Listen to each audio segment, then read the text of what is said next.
Nabinagar TV, সত্য প্রকাশে আপোষহীন। উপজেলা চেয়ারম্যান প্রার্থী ফারুক আহমেদের আনারস মার্কার সমর্থনে নবীনগরে বিশাল মিছিল।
আসন্ন ব্রাহ্মণবাড়িয়া নবীনগর উপজেলা পরিষদ নির্বাচনে সোমবার ব্রাহ্মণবাড়িয়া জেলা রিটার্নিং অফিস কার্যালয় থেকে আনারস মার্কা পেয়েছেন বিশিষ্ট শিল্পপতি ও সমাজসেবক উপজেলার লাউল ফতেপুর ইউনিয়নের বাড়িখোলা গ্রামের প্রতি সন্তান ফারুক আহমেদ। প্রতীক বরাদ্দ পাওয়ায় আনারস প্রতীকের সমর্থনে সোমবার বিকেলে পৌর এলাকার মনুবাবুর ঘাট থেকে একটি বিশাল মিছিল অনুষ্ঠিত হয়েছে।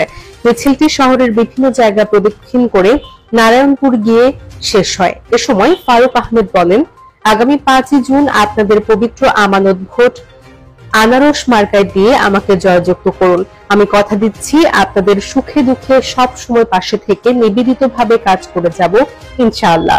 নবীনগরকে আধুনিক ও মডেল উপজেলা হিসেবে গড়ে তুলতে যা যা করণীয় তা করব। ফারুক আহমেদ আরো বলেন, বেকারদের কর্মসংস্থান করতে আমার সর্বোচ্চ ভূমিকা থাকবে। মাদক সন্ত্রাস ইফটিজিং নির্মূলে সদা কাজ করে যাব ইনশাআল্লাহ।